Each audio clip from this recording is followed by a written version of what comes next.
தமிழகம் எங்கும் max gold cash for your gold. Max gold நீங்க தங்க மட்டும் இல்லைங்க, பிளாட்டினம், டைமண்ட், சில்வர், ரூபினி எதை வேணாலும் விற்கலாம். உங்களுக்கான பணம் ரொக்கமா கையிலயோ இல்லைன்னா பேங்க் அக்கௌண்ட்லயோ உடனடியாக செலுத்திடுவாங்க. மார்க்கெட் மதிப்பை விட ₹100 ஒரு கிராமுக்கு உங்களுக்கு கூடுதலாக கிடைக்கும். தமிழ்நாடு முழுக்க டோர் ஸ்டெப் சர்வீஸும் இவங்க ப்ரொவைட் பண்றாங்க. உங்களுக்கு கோல்ட விற்கணும்னு அதுக்கு ஒரே ஒரு பெஸ்ட் பிளேஸ் மேக்ஸ் கோல்டு தான். கால் 04445454545. வணக்கம். Big topic with Karthik Mayakumar. ஈரானோட கோபம் இப்போ அதிகரிக்க ஆரம்பிச்சிருக்கல, லெபனானில் இஸ்ரேல் பண்ணிட்டு இருக்க வேலையால். இதனால் மிடில் ஈஸ்ட் முழுக்க பதட்டம் இன்னும் பீக்குக்கு போயிருக்கு. அது மட்டும் இல்லை, இவ்வளோ தைரியமாக எங்களை அடிக்கிறோட தைரியம் வந்துருச்சு அவங்களுக்கு. ரைட்டு, திருப்பி அடிக்கிறோம் பாருன்ட்டு ஈரான் ஒரு வேலையை பண்ணியிருக்குங்க மிடில் ஈஸ்ட்டில். இதை பற்றி தான் முழுக்க பார்க்க போகிற நிகழ்ச்சிக்குள்ளே போகலாம்.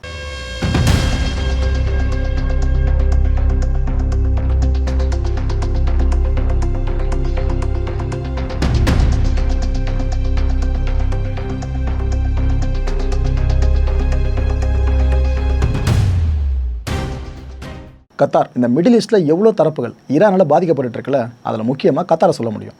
இந்த கத்தார் என்ன பண்ணியிருக்கு, ஐக்கிய நாடுகள் பொது சபைக்கு ஒரு கடிதத்தை எழுதியிருக்காங்க. அதில் தெளிவாக குறிப்பிட்டிருக்காங்க, இந்த பாருங்கள், ஈரான் அமெரிக்கா மேலே இருக்க கோவத்தை எங்கள் மேலே ஃபுல்லாக கட்டவிழ்த்து விட்டுருக்கு. அவங்க மிடில் ஈஸ்ட்டில் மற்ற நிலப்பரப்புகளுக்கு ஏதாவது பண்ண போகிறாங்க, காம்பன்சேஷன் கொடுக்க போகிறாங்கன்னு எங்களுக்கு தெரியாது. ஆனால் எங்களை ஈரான் போட்டு அடிச்சதில் இங்கே நிறைய ஃபெசிலிட்டிஸ் சார்ந்து கை வச்சுருக்காங்களே, அதுக்கெல்லாம் காம்பன்சேஷன் வாங்கி கொடுங்க. ஈரான் இங்கே ஏற்படுத்தின சேதங்களுக்கு அவங்க தான் பொறுப்பெடுத்துக்கணும். ட்ரோன்ஸு, மிசைல்ஸ்னு அனுப்பி இங்கே ஒரு வழி ஆக்கி வச்சுருக்காங்க. வாங்க, சேதத்தை ஃபுல்லாக நீங்கள் மதிப்பிடுங்க, ஐநாவோட அதிகாரிகளை வாங்க மதிப்பிடுங்க, எந்த அளவுக்கு காம்பன்சேஷன் பெற்று தர முடியுமோ ஈரான் கிட்டேருந்து வாங்கி கொடுக்குன்னு இவங்க கேட்டிருக்காங்க. அமெரிக்கா ஈரானுக்கு ஏதாவது காம்பன்சேஷன் முழுசாக கொடுக்குறேன்னு சொன்னாங்கன்னா ஈரான் மேபி இதுக்கு கன்சிடர் பண்ணலாம். சரி, மிடில் ஈஸ்ட் நம்ம ஏற்படுத்தின சேதத்தை நம்ம ஃபுல்ஃபில் பண்ணிவிடுவோம், காம்பன்சேஷன் கொடுத்துருவோம் அப்படின்னு. ஆனால் அமெரிக்கா காம்பன்சேஷன் பற்றி வாயை திறக்காதப்ப ஈரான் கத்தாரோட இந்த ரெக்வஸ்ட்க்கு செவி சாய்க்கணும்னு நினைக்கிறீங்க? வாய்ப்பே இல்லை. ஓகே, இந்த ஈரான் மீடியா இருக்குல்ல, அவங்க ஒரு செய்தியை போட்டிருக்காங்க. கண்ணை கழுவிட்டு காதை கழுவிட்டு தான் நீங்கள் கேட்கணும் போல இருக்குது, பார்க்கணும் போல இருக்குது. ஏன்னா நம்பவே முடியல அந்த செய்தியை. என்ன செய்தி போட்டிருக்காங்கன்னா, இந்த சிறு ஐலாண்ட் இருக்குல்ல, ஈரானுக்கு சொந்தமான ஐலாண்டு, இங்கே இருக்கிற 11 ஆயில் ரிஃபைனரி, இந்த பிளான்ட்டை அடிச்சிருக்காங்க. எப்படி ப்ரோ? கண்டிப்பாக இஸ்ரேல் செஞ்சுருக்க வாய்ப்பு இல்லை, அமெரிக்கா செய்ய வாய்ப்பே இல்லை. பிகாஸ் அந்த சீஸ்ஃபயர் அனௌன்ஸ் பண்ணியாச்சு 2 வாரத்துக்கு, அமெரிக்கா பண்ணியிருக்காது. வேறு எப்படி இது நடந்திருக்குன்னு கேட்டிங்கன்னா, ஈரானுக்கு யார் மேலே சந்தேகம் தெரியுமா? மிடில் ஈஸ்ட் மேலே. அதுவும் மிடில் ஈஸ்ட்டில் யார் மேலே நினைக்கிறீங்க? யுனைடெட் அரப் எமிரேட்ஸ் இருக்குல்ல, அவங்க மேலே டவுட் பெருசாகிடுச்சு உங்களுக்கு. ஆக்சுவலாக உங்களுக்கே நல்லா தெரியும், மிடில் ஈஸ்ட்டில் ஈரான் கிட்ட அடி வாங்கினதுலேயே அடியை பெருசாக வாங்கினது யுனைடெட் அரப் எமிரேட்ஸ் தான். ஒருவேளை அவங்க கோபம் கொண்டு எதனா பண்ணிட்டாங்களோன்னு பெரிய சந்தேகம் வலுக்க ஆரம்பிச்சிருச்சு. இந்த ஈரானோட அக்ரஷன் இருக்குல்ல, இது இப்போ அடுத்த லெவலுக்கும் போயிடுச்சு. அவங்க மிசைல்ஸ்லாம் எடுத்து வைக்க ஆரம்பிச்சிட்டாங்க திரும்பவும். ஓகே, மிடில் ஈஸ்ட்டில் அடிக்கிறதுக்கு வேலை வந்துருச்சுன்னு அவங்க ரெடியாக ஆரம்பிச்சிட்டாங்க. இந்த ஆயில் ரிஃபைனரி அடித்தாங்கன்னு சொன்ன பார்த்தீங்களா, அந்த காட்சிகளையும் மிசைல்ஸை ரெடி பண்ணி வச்சிட்டாங்கன்னு சொன்னல, இதெல்லாம் சார்ந்தும் பாருங்கள், உங்களுக்கு இந்த கான்ஃப்ளிக்டோட வீரியம் தெளிவாக புரிஞ்சிடும்.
இந்த கான்ஃப்ளிக்ட் கொஞ்சம் அரெஸ்ட் ஆகுதா, இன்னொரு பக்கம் குவைத்திலிருந்து ஒரு செய்தி பிரேக் ஆகுது.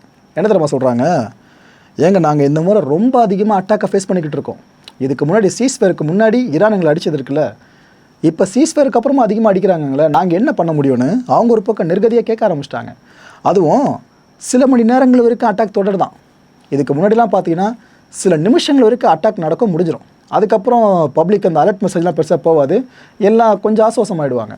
ஆனால் இப்போ என்ன நடக்குதாமா, சில மணி நேரங்கள் வரைக்கும் நீட்சி அட்டாக் நடக்குதுன்னு குவைத் தரப்புலேருந்து சொல்கிறாங்க. இதில் குவைத்தை விடுங்க, யுஏஇ டவுட் வந்துச்சுன்னு சொன்னல, இவங்களை ஈரான் சும்மா விடுமா? யுஏஇயோட முக்கியமான ஸ்டோரேஜ் ஃபெசிலிட்டி அங்கே ஒரு அடி அடிச்சிருக்கு ஈரானோட ட்ரோன்ஸு.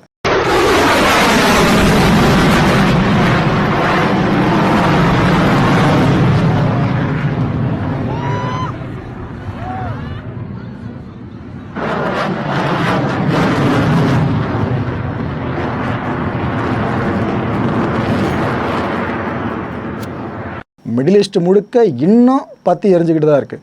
இந்த வீடியோ நீங்கள் பார்த்துட்டு இருக்க இந்த நேரம் வரைக்கும் மிடில் ஈஸ்ட்டில் ஒரு நாடு மேலே கூட இந்த ஈரானோட ட்ரோன்ஸ் வந்து விடலை அப்படின்னு உங்களால் சொல்ல முடியுமா? இப்போ வரைக்கும் அங்கங்கே அட்டாக் நடந்துக்கிட்டு தானே இருக்குது. இது கேட்டால் பதிலடின்னு சொல்லுவாங்க. யாருமே தெரியாத மாதிரி நீங்கள் அடிச்சுட்டு போகிறேன் நான் சும்மா இருக்கணுமான்னு அப்படி சொல்லிக்கிட்டு சண்டை இன்னும் பெருசாக போட்டுட்ருக்காங்க. இதுக்கு மத்தியில் நேட்டோ இது ஒரு பெரும் பஞ்சாயத்தை ஓடிட்டுருக்கல. ஒரு பக்கம் நேட்டோவோட சீஃப் இருக்கார்ல மார்க் ரூட்டு, அவர் என்ன பண்ணிட்டார், டைரெக்டாக கிளம்பி ட்ரம்ப்பை பார்க்க வந்துட்டார். இது போல் ட்ரம்ப் வேறு நேட்டோலேருந்து வெளியே போவான்னு சொல்லிக்கிட்டு இருக்காரு. நாளை பின்ன அமெரிக்கா இல்லாத நேட்டோவை நம்மளால் நினச்சி கூட பார்க்க முடியாது. ஒரு பயம் அதிக மாட்டான். ஸோ நாம் எப்படியாவது அமெரிக்காவை உள்ளே வச்சுருக்கணும், போயிட்டு நம்ம கன்வின்ஸ் பண்ணுவோன்னு தலைவனை பார்ப்போன்னு கிளம்பி வந்துட்டுருக்காப்புல. வந்தார், ட்ரம்ப்பை பார்த்து பேசினார். ஆனால் ட்ரம்ப்புக்கு மூஞ்சே இல்லை. அவர் ஆக்சுவலாக இவ்வளோ சொன்னதுக்கப்புறமா எனக்கு கன்வின்ஸ் பண்ண நேரில் வந்துட்டீங்களான்ற மாதிரி தான் அவர் பேச்சுவார்த்தையை நடத்தியிருக்காரு.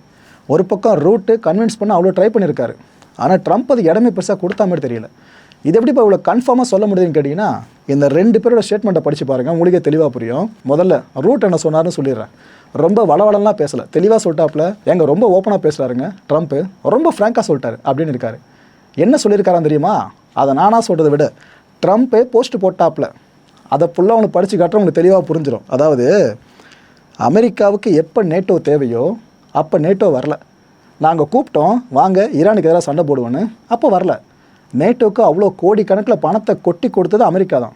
இருக்கிற நாடுகளில் அதிகமாக ஹெல்ப் பண்ணது, ஃபண்டிங் பண்ணது அமெரிக்கா தான். எங்களுக்கு ஒரு பிரச்சனைனாலே உங்களால் வர முடியலையே, வேறு எதுக்கு நீங்கள் வருவீங்க அப்படின்னு ட்ரம்ப் கேட்டிருக்காப்புல. சந்திப்புக்கு அப்புறம் பேசுகிறாரு ட்ரம்ப் இதெல்லாம். அப்போ உள்ளுக்குள்ளே எவ்வளோ ரைடு விட்டுருப்பாரு யோசிச்சு பாருங்கள். ஸோ எங்களுக்கு தேவையான இடத்துல நீங்கள் வரலையா, இப்போ நீங்கள் திரும்ப இதை பண்ணுவீங்க, நாளை பின்ன திரும்ப எதுனா பிரச்சனை வரும், அதுக்கப்புறம் நாங்கள் கூடுவோம், நீங்கள் அப்பயே வரமாட்டீங்க, உட்காந்து நியாயம் பேசிகிட்டு இருப்பீங்க. நாங்கள் அப்போ எதுக்காக நேட்டோவை நம்பணும்? எங்கள் பணம் உங்களுக்கு நேட்டோ கொடுக்குறோம்ல, அதை சேர்த்து வச்சா நாங்கள் வேறு எதனா பண்ணிப்போமே மிலிட்ரி சார்ந்து, உங்களுக்கு எது நான் செலவு பண்ணிட்டு இருக்கணும்னு ட்ரம்ப் திரும்ப கேட்க ஆரம்பிச்சிருக்காரு. அது மட்டும் கிடையாது, கிரீன்லாண்டை யாரும் மறந்துடாதீங்கப்பா, அது ஒரு பெரிய and poorly run and piece of ஐஸ்ன்னு சொல்கிறாரு டொனால்ட் ட்ரம்ப். ஆக்சுவலாக கிரீன்லாந்து ஃப்ளாஷ்பேக் எல்லாருக்கும் தெரியும் நினைக்கிறேன், தெரியாதவங்களுக்கு சின்னதாக சொல்லிடுறேன். டென்மார்க் இருக்குல்ல, இவங்க கிரீன்லாந்து சார்ந்து நிர்வகிக்கிற உரிமையை பெற்றவங்க. அது ஒரு நாடுகள் சார்ந்து விஸ்தரிச்சிருக்கோம். இல்லை டென்மார்க் தான் மேஜர் போர்ஷன்ற மாதிரி அவங்க வந்து நிர்வகிக்கிற முழு உரிமை உடையவங்களாக கருதப்பட்டு இருக்காங்க. இந்த டென்மார்க் கிட்ட சமீப காலமாக ட்ரம்ப் அவர்கள் சண்டைக்கு போயிட்டு இருக்காரு. இது போல் கிரீன்லாந்து எங்களுக்கு வேணும், நாளை பின்ன எதனா செக்யூரிட்டி த்ரெட் வந்தால் யார் பொறுப்பு? அமெரிக்காவோட பாதுகாப்புக்கு. அதனால் கிரீன்லாந்து எங்களுக்கு வேணும், கொடுத்துருங்க அப்படின்னு கேட்டிருக்காப்புல. அதுக்கு டென்மார்க் ஒத்த காலம் நின்றுச்சு, எப்பா நீ அமெரிக்காவாக இருந்துக்கோ, உனக்கு கொடுக்க முடியாதுன்னு தெளிவாக சொல்லிட்டாங்க. எங்கள் நாட்டு மக்கள் இருக்காங்களே அவங்க முடிவு பண்ணணும், நீங்களால முடிவு பண்ணுற விஷயம் நம்ம தெளிவாக சொல்லியாச்சு.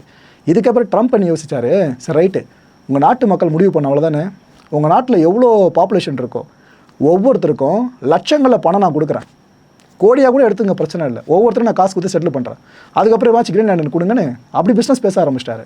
ஆனால் டென்மார்க் தெளிவாக சொல்லிடுச்சு, ராஜா வாய்ப்பே இல்லை, கிரீன்லாந்து எப்போவுமே எங்களுக்கு மட்டும்தான்ற விஷயத்தை அவங்க தெளிவாக சொல்லிட்டாங்க.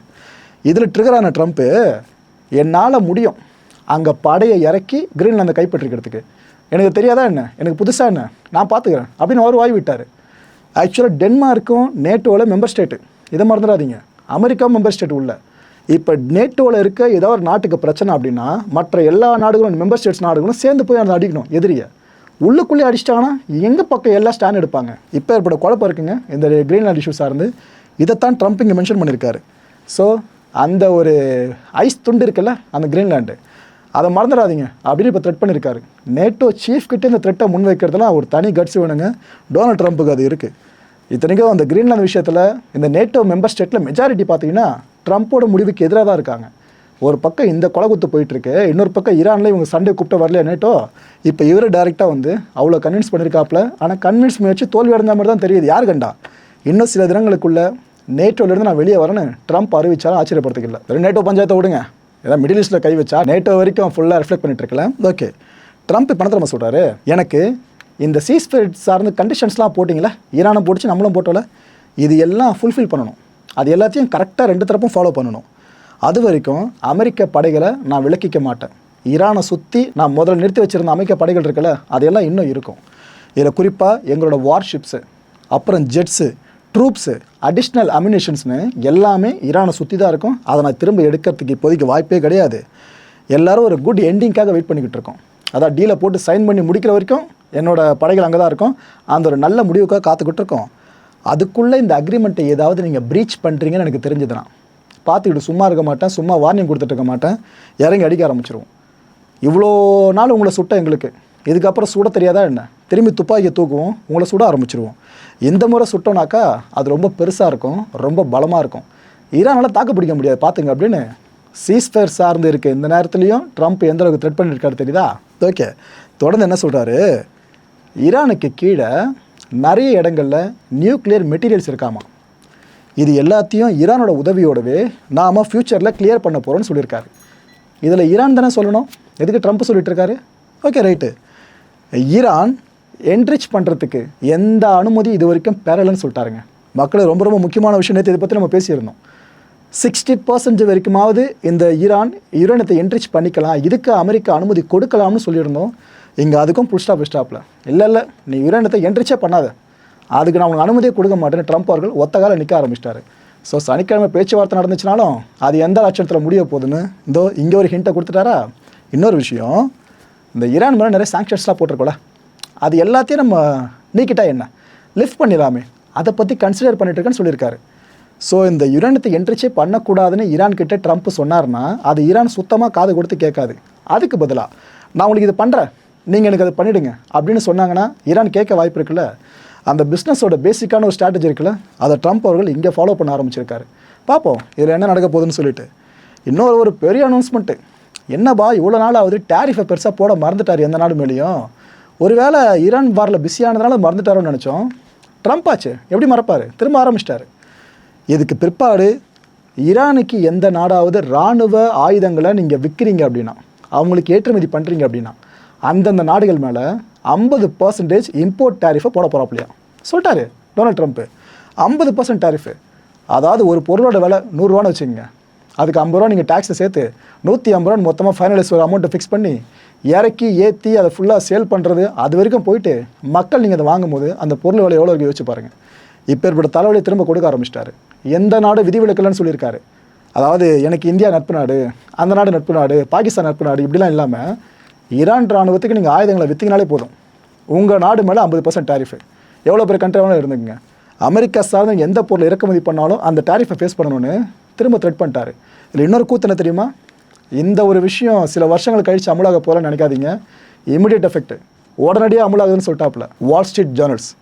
இவங்க இப்போ என்ன செய்தி ரிப்போர்ட் பண்ணியிருக்காங்கன்னா, ஈரான் மீடியேட்டர்ஸ் கிட்ட சொல்லியிருக்காங்க ஒரு விஷயத்த, அதாவது இஸ்லாமாபாத்தில் இந்த பேச்சுவார்த்தை நடக்க போதில்ல, இந்த பேச்சுவார்த்தை நடக்கணுமா இல்லையான்றதை லெபனன் தான் முடிவு பண்ணணும்னு சொல்லியிருக்காங்க. லெபனனா என்ன ப்ரோ சொல்ல வராங்க, அந்த கவர்மெண்ட் தானே சொல்லுமா கேட்டிங்கன்னா, லெபனில் இஸ்ரேல் பட ருத்ரதாண்ட வாடிக்கிட்டு இருக்காங்களே, அந்த பிரச்சனையை முதல்ல நிறுத்துங்க, அதுக்கப்புறம் நம்ம பேச்சுவார்த்தைன்ற மாதிரி தான் ஈரான் சொல்லியிருக்கு. போன வீடியோ நம்ம இது நடக்கும்னு சொல்லியிருந்தோம், இப்போ நடக்க ஆரம்பிச்சிருச்சு. இன்னொரு விஷயம் சொல்கிறாங்க, ஹார்மோஸை நாங்கள் ரீஓப்பன் பண்ணுறோம்ல, இதனால தான் தைரியமாக எல்லாருமே லெபனானில் அந்த அடி அடிச்சிட்டு இருக்கீங்க. சரி இதுக்கப்புறம் நாங்கள் என்ன பண்ண முடியும்னு, ரீஓப்பன் பண்ண தெரிஞ்ச எங்களுக்கு அதை திரும்ப பிளாக் பண்ணவும் தெரியும். ஸோ எங்களோட இந்த ஹார்மோஸ் சம்மந்தமான ஸ்டான்ஸ் இருக்குல்ல, இதுலேருந்து மாற வச்சிடாதீங்க, ஒழுங்காக லெபனானில் நடந்துட்டு இருக்க இஷ்யூவை தடுத்து நிறுத்துங்க, அதுக்கப்புறம் பேச்சுவார்த்தை பற்றி நம்ம முடிவு பண்ணிப்போன்னு அந்த ஈரான் மீடியேட்டர்ஸ் கிட்ட சொன்னதாக வால் ஸ்ட்ரீட் ஜேர்னல் இந்த செய்தியை பதிவு பண்ணியிருக்காங்க. இன்னொரு பக்கம் ராய்ட்டர்ஸ் இந்த நியூஸ் ஏஜென்சி என்ன தெரியுமா செய்தியை பதிவு பண்ணியிருக்காங்க, பாகிஸ்தான் இதுவரைக்கும் இல்லாத அளவுக்கு ஒரு பெரிய அதிருப்தியை ஈரான் கிட்ட பதிவு பண்ணியிருக்காங்க. ஆக்சுவலாக இஸ்ரேல் பக்கம் திரும்பணும், ஆனால் எந்த பக்கம் திரும்பியிருக்காங்க பார்த்தீங்களா, இது எதுக்காக திரும்ப பதிவு பண்ணியிருக்காங்களா, சவுதி பெட்ரோகெமிக்கல் ஃபெசிலிட்டிஸ் இருக்குல்ல, இதை சார்ந்த ஈரான் ஒரு டாமினண்ட்டான ரோலை ப்ளே பண்ணுறாங்க. அதாவது ஏதாவது ஈரானுக்கு பிரச்சனை அமெரிக்கா இல்லை இஸ்ரேல் மூலமாக வருதுனாக்கா உடனடியாக ஈரான் இந்த பெட்ரோகெமிக்கல் ஃபெசிலிட்டிஸ் இருக்குல்ல அதை மிடில் ஈஸ்ட்டில் அடிக்க ஆரம்பிச்சிடுறாங்க. இன்ஃபேக்ட் இதை கூட முதல்ல அவங்க ஆரம்பிக்கல, இஸ்ரேல் சும்மா இல்லாமல் ஈரானில் இருக்க பெட்ரோகெமிக்கல் காம்ப்ளெக்ஸை அடிச்சுது, அதுக்கப்புறம் தான் ஈரான் ட்ரிகர் ஆகி மிடில் ஈஸ்ட் ஃபுல்லாக அடிக்க ஆரம்பித்தாங்க, இஸ்ரேலில் அடிக்க ஆரம்பித்தாங்க. அதோட நீட்சியை பார்த்த பாகிஸ்தான் தான் இப்போ ஈரான் கிட்ட தன்னோட அதிருப்தியை பதிவு பண்ணியிருக்கான். ஒரு விஷயம் யோசிச்சு பாருங்களேன், ஈரானுக்கு ப்ராக்சிஸாக சில அமைப்புகள் இருக்குல்ல, ஹமாஸ், ஹெஸ்புல்லா, ஹூதிஸ்லாம் சொல்லிட்டு, இதே மாதிரி அமெரிக்கா பாகிஸ்தான் ஒரு ப்ராக்சியாக பயன்படுத்தி இப்போ ஈரான் அடிச்சுட்டு வா அப்படின்னு சொல்லி ஒரு தைரியம் சொல்லி கொடுத்து அனுப்புகிறாங்கன்னு வைங்க, ஈரானை தோற்ற தைரியம் பாகிஸ்தான் இருக்கும்னு நினைக்கிறீங்க? வாய்ப்பே இல்லை. ஏன்னா ஈரான் ஆப்கானிஸ்தான் கிடையாது, அது ஈரான். அமெரிக்காவுக்கே சிம்ம சொப்பனமாக இருக்கவங்க பாகிஸ்தானுக்கு ஏமாத்துறோம். இந்த முட்டாள்தனமான மூவெல்லாம் பாகிஸ்தான் பண்ணாதுன்னு நினைக்கிறேன். ஆல்ரெடி இந்த பேச்சுவார்த்தை நடுவில் மத்தியஸ்தம் பண்ணுறாங்கன்னு பாகிஸ்தான் உள்ள இழுத்து வந்துருச்சு யாரா அமெரிக்கா. இது பார்த்தோன்னா அடுத்த எஸ்கலேஷனை பாகிஸ்தானை யூஸ் பண்ண ஆரம்பிச்சிட்டாங்க. பாகிஸ்தானோட தலைவிதி அதோ கதி தான், அதில் மாற்றுக்கிறதே இல்லை. இதுக்கு மத்தியில் உலகம் முழுக்க இந்த போருக்கு எதிரான போராட்டக்காரர்கள் இருக்காங்களே, அவங்க களமிறங்க ஆரம்பிச்சிட்டாங்க. உதாரணத்துக்கு அமெரிக்காலே ஆரம்பிச்சிட்டாங்க. நியூயார்க் சிட்டியில் அங்கே மேசிவான ப்ரொட்டஸ்ட் ரேலிலாம் நடந்திருக்கு. எல்லாரோட ஒரே ஒரு கூக்குரல், ஏன்பா போரை நிறுத்துங்கப்பா, உலக மக்கள் அமைதியாக வாழ விடுங்கப்பான்னு சொல்கிறது தான். இன்னொரு பக்கம் இந்த லண்டன் இருக்குல்ல, அங்கே இருக்க இஸ்ரேல் எம்பசி இருக்குது பாருங்கள், அதுக்கு வெளியவே நூற்றுக்கணக்கான மக்கள் தரல ஆரம்பிச்சிட்டாங்க. அவங்க முன் வச்ச மிகப்பெரிய கோஷமே, லெபனானில் எதுக்காக உண்டு போட்டுட்ருக்கீங்க, அதான் சீஸ்ஃபயரில் லெபனான் உள்ளே சேர்த்துருக்காங்களே, எதுக்கு இஸ்ரேல் ஒரு அத்துமீறிக்கிட்டு இருக்கு, ஒழுங்கு மரியாதை அந்த தாக்குதலை நிறுத்துங்கன்னு இஸ்ரேல் எம்பசிக்கு வெளியவே அவ்வளோ பேரும் கூட ஆரம்பிச்சிட்டாங்க. மிடில் ஈஸ்ட்லேயும் தாக்குதல் நடத்தக்கூடாதுன்னு ஈரானை கண்டிச்சும் பல முழக்கங்கள் அங்கே கேட்க முடிஞ்சது.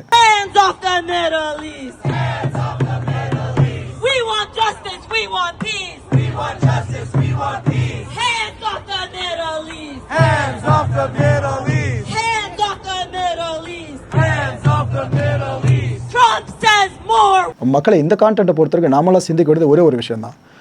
முடிவில்லாத ஒன்றே ஒன்று இந்த உலகத்தில் போர் மட்டும்தான்.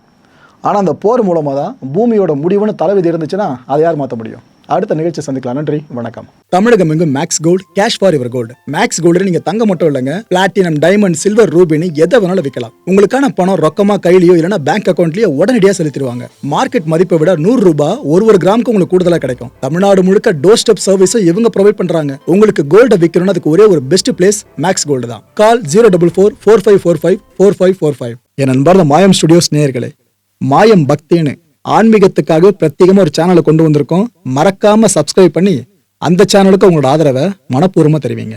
வணக்கம் மாயம் ஸ்டுடியோஸ் நண்பர்களே. மாயம் ட்ரெண்ட்ஸ் அப்படின்ற ஒரு புதிய ஃபேஸ்புக் பேஜை ஓப்பன் பண்ணியிருக்கோம்.